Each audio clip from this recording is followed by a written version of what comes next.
Bonjour à tous et bienvenue sur notre chaîne. Aujourd'hui, on va plonger dans un sujet fascinant et peu commun, les dirigeants du monde et leurs relations avec les armes à feu. Subscribe now. Loin des salles de réunion feutrées et des discours officiels, certains chefs d'État ont une histoire personnelle avec les armes, que ce soit par passion, par nécessité ou pour l'image. On va explorer ensemble ces histoires surprenantes. Préparez-vous, ça va être captivant.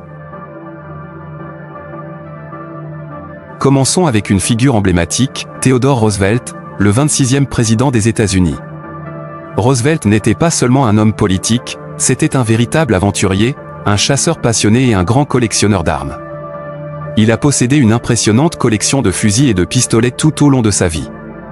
Ses armes préférées incluaient des fusils Winchester, qu'il utilisait lors de ses célèbres safaris en Afrique. Pour lui, les armes étaient des outils de survie, des instruments de sport, mais aussi des objets d'art et d'histoire. Son image de cow-boy robuste a été largement façonnée par cette passion, et il n'hésitait pas à se faire photographier avec ses fusils, renforçant son image d'homme d'action. Cette connexion avec les armes a contribué à forger sa légende et à incarner l'esprit pionnier américain de l'époque. Changeons de continent et d'époque pour nous intéresser à Winston Churchill. Le célèbre Premier ministre britannique, connu pour son cigare et son chapeau, était aussi un homme qui comprenait l'importance des armes, surtout en temps de guerre. Pendant la Seconde Guerre mondiale, il portait souvent un pistolet personnel, un Colt M1911. Cette arme était plus qu'un simple moyen de défense.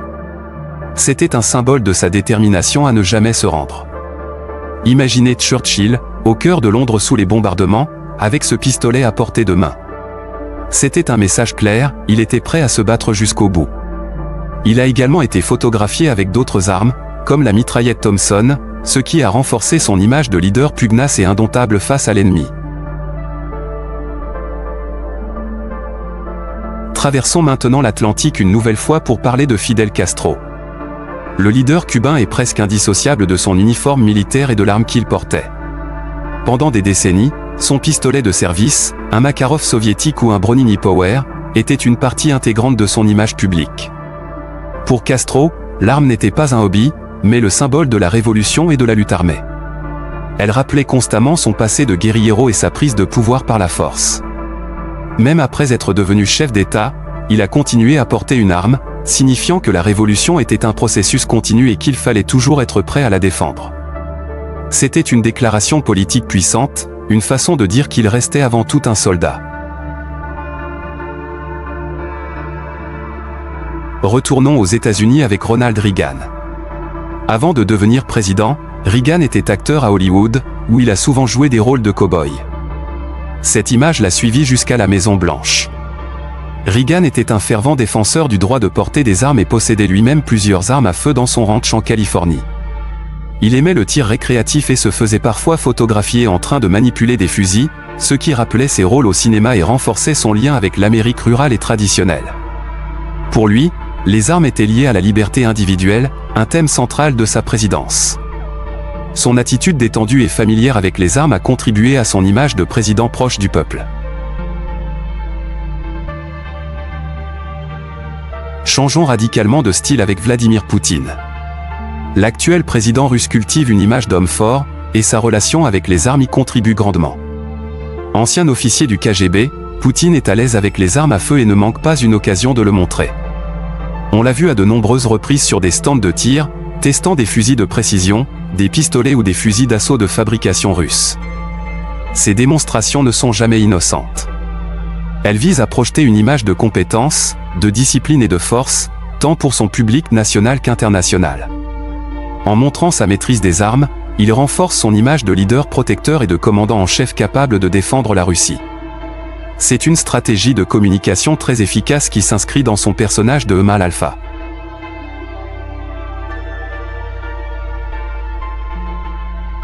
Maintenant, un cas un peu différent, la reine Elisabeth II. Oui, vous avez bien entendu. Bien qu'elle soit surtout connue pour ses chapeaux colorés et ses corgis, la défunte reine du Royaume-Uni a appris à manier les armes pendant la Seconde Guerre mondiale. En tant que jeune princesse, elle a rejoint le service territorial auxiliaire et a été formée comme mécanicienne et conductrice de camions. Cette formation incluait le maniement d'armes de service, comme le pistolet Webley. Même si elle n'a jamais eu à s'en servir au combat, ces images d'elle en uniforme, changeant un pneu ou apprenant à tirer, ont eu un impact énorme sur le moral des Britanniques. Elle montrait que même la famille royale participait à l'effort de guerre. Cela a forgé une image de résilience et de devoir qui elle a suivi tout au long de son règne.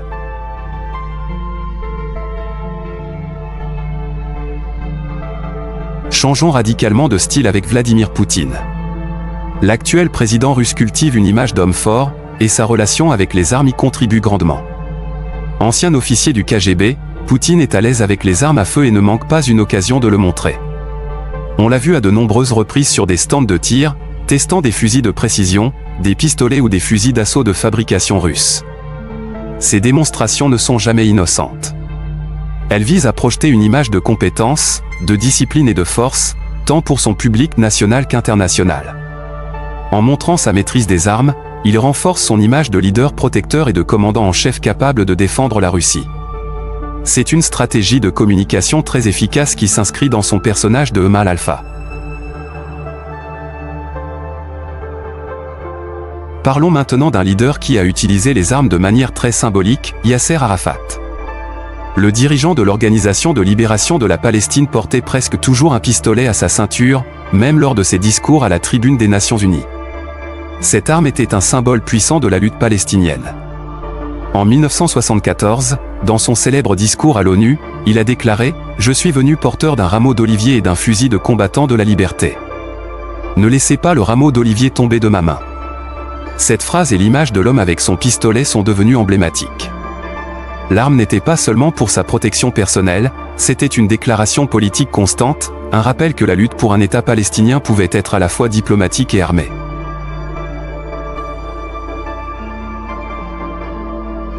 Un autre cas intéressant est celui de Saddam Hussein. Le dictateur irakien utilisait les armes comme un outil de propagande omniprésent. On se souvient tous de ces images où il tire en l'air avec un fusil lors de rassemblements publics. C'était sa manière de montrer sa force et de défier ses ennemis. Il possédait une collection d'armes, dont beaucoup étaient des cadeaux ou des trophées, comme des fusils plaqués or. Ces démonstrations de force brute visaient à cultiver un culte de la personnalité et à instiller la peur. L'arme était le prolongement de son pouvoir autoritaire, un symbole de domination et de contrôle absolu sur le pays.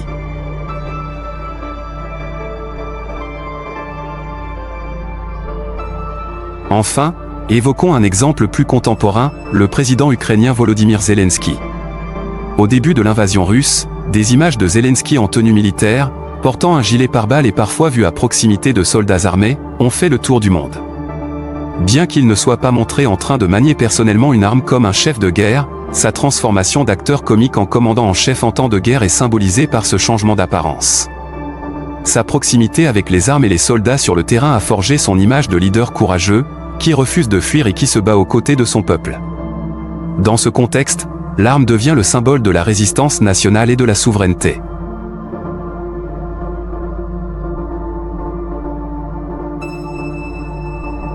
Voilà pour ce tour du monde des dirigeants et de leurs armes. Comme on l'a vu, la relation entre un chef d'État et une arme à feu est rarement simple. Elle peut être un symbole de pouvoir, de résistance, de liberté, de force brute ou même un simple passe-temps. Ces histoires nous en disent long sur leur personnalité, leur époque et la manière dont ils ont voulu être perçus par leur peuple et par le monde. C'est fascinant de voir comment un même objet peut avoir des significations si différentes selon le contexte. J'espère que cette vidéo vous a plu et que vous avez appris des choses intéressantes. Si c'est le cas, n'hésitez pas à laisser un pouce bleu, à partager la vidéo et surtout à vous abonner à la chaîne pour ne pas manquer nos prochaines explorations historiques et politiques. Dites-nous en commentaire quel dirigeant vous a le plus surpris ou si vous connaissez d'autres anecdotes sur ce sujet. Merci d'avoir regardé et à très bientôt pour une nouvelle vidéo.